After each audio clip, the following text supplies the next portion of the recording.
Hello viewers, स्वागत है आपके अपने YouTube channel make math easy by Tanmay sir में।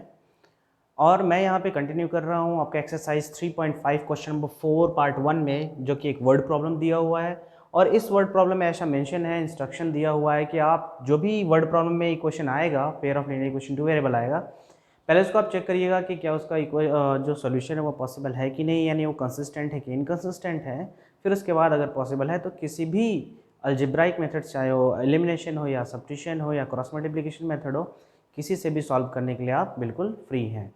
तो वर्ड प्रॉब्लम है तो ऑब्वियसली वर्ड को फॉलो करना पड़ेगा, जैसे कि मैं हर बार आपको बोलता हूँ। So follow the words to form a correct equation as well as to reach up to the correct solution. Let us follow the words and try to understand the meaning of the paragraph. A part of monthly hostel charges is fixed. मतलब कि monthly charge जो है किसी hostel का वो तो fixed है, और उसके अलावा and the remaining depends on the number of days one has taken food in the mess. पहला तो ये किसी हॉस्टल का जो मंथली चार्ज है वो तो है फिक्स्ड, ये तो एक चीज़ श्योर हो गई है। अपार्ट ऑफ, उसके अलावा भी जो बची हुई चीज़ है वो किस पर डिपेंड करती है, depends on the number of days, कितने number of days one has taken food in the mess. One has means it is use to for any person, कि कोई भी एक ऐसा पर्सन है जो उस मेस में कितने दिन के लिए रुकता है, उसका जो है फूड का अलग से चार्ज उसको देना पड़ेगा। So when student A, when a student A, there is a student A जिसका नाम ए है, takes food for 20 days, she has to pay rupees 1000 as hostel charges। तो एक स्टूडेंट ए है जो कि 20 डेज़ के लिए स्टे करती है, तो उसको कितना बिल पे करना पड़ रहा है, 1000।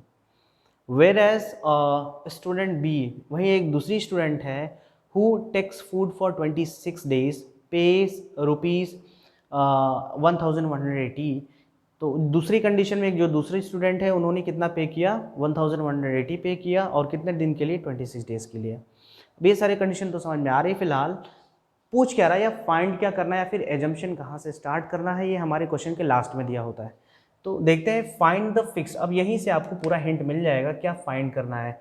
फाइंड द फिक्स चार्ज, एक तो क्लियर होगा, चलिए एक तो हम लोग को फिक्स चार्ज पता करना है, and the cost of food per day. देखिए दो चीज़ें यहाँ पे आपको मिल गई कि ये दोनों चीज़ें ही हम लोग को एज्यूम करनी है, और जो चीज़ें अननोन होती हैं वर्ड प्रॉब्लम में वही हम एज्यूम करते हैं। This is the very simple way of solving the questions. अब क्या करना है, जो भी पूछ रहा है बस उसी को एज्यूम कर लो। तो क्या पूछ रहा है भाई, let the fixed charge of the hostel per month.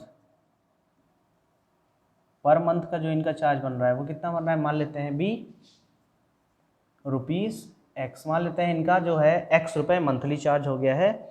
और क्या पूछा, and the cost of food per day, cost of food per day,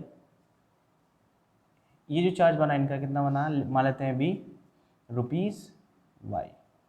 पर डे का चार्ज रुपीज़ वाई और मंथली चार्ज एक्स रुपीज़ मान लिया है। So according to question for student A, अगर हम स्टूडेंट ए की बात करें तो इन्होंने कितना दिन स्टे किया है, 20 डेज। तो 20 दिन का क्या किया है, फूड फॉर 20 डेज, 20 दिन का खाना इन्होंने खाया, तो इनका तो चार्ज इतना बनेगा भाई। एक दिन का चार्ज वाई रुपीज़ है तो 20 डेज का 20 इंटू वाई होगा, प्लस इसके साथ साथ इन्होंने और कुछ भी दिया होगा। क्या दिया होगा, फिक्स चार्ज। और फिक्स चार्ज कितना है भाई, x, and it will be equal to rupees 1000 paid by the student A.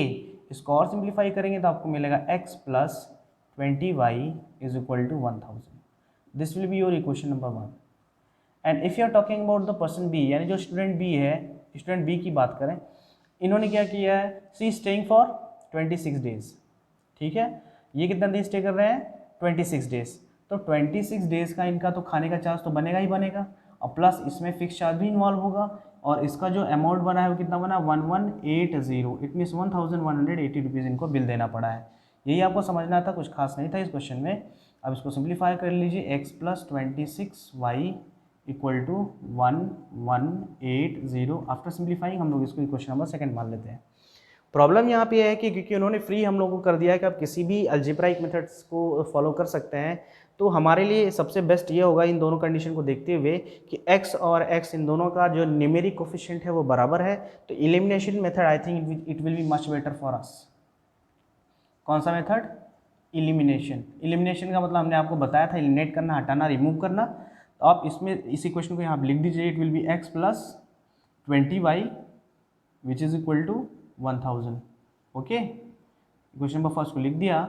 Eliminate करना है, हमने कहा जब भी सेम साइन होता है, कौन सा साइन होता है? सेम साइन, तो उस केस में हमेशा सब्ट्रैक्ट होता है। जानते हैं कि नहीं जानते हैं? बताया था हमने इसको, सेम साइन के लिए सब्ट्रैक्ट होता है। क्यों होता है? क्योंकि अगर यहाँ पे माइनस का साइन नहीं होगा तो ये कैंसिल नहीं होगा, और ये माइनस का साइन तभी होगा जब यहाँ पे आप सब्ट्रैक्ट करेंगे। तो आप लिख देंगे statement on subtracting first from second your sign will be interchange. जो भी साइन है सेकेंड वाले क्वेश्चन की सारी साइन चेंज हो जाएगी। ओके, तो ये तो हो गया कैंसिल, और 26 में से माइनस का आप ट्रीट करना पड़ेगा। 26 minus 20 it will be 6y equal to 180, और y की वैल्यू क्या आ जाएगी? 180 upon 6 which is equal to 30। ये तो हो गया आपका y की वैल्यू, और इस y की वैल्यू आप किसी भी इक्वेशन में पुटअप कर दो, आपको x की वैल्यू मिल जाएगी। इसी में रख देते हैं। So first equation is x plus 20y equal to 1000। Okay, on putting value of y as 30, so 20 into 30 equal to 1000, and x plus ये कितना हो जाएगा? 600 is equal to 1000। यहाँ से सॉल्व करेंगे तो आ जाएगा x is equal to 1000 minus 600 which is equal to x is equal to 400। तो ये जो आया x की वैल्यू ₹400 आई, ये किसकी value I? This is the fixed charge of the hostel, monthly charge हो गया इनका। और ये जो आया है ये क्या आया है? This is the cost of food per day. तो cost of food per day will be ₹30। So this is the complete answer for this question. I hope all of you have understood all the meaning related to these questions. Don't forget to like, subscribe and share. If you are first time on my YouTube channel, thanks for watching my video, and if you definitely like, so don't forget to subscribe it. Thanks a lot to giving you important time for important study. Thanks a lot.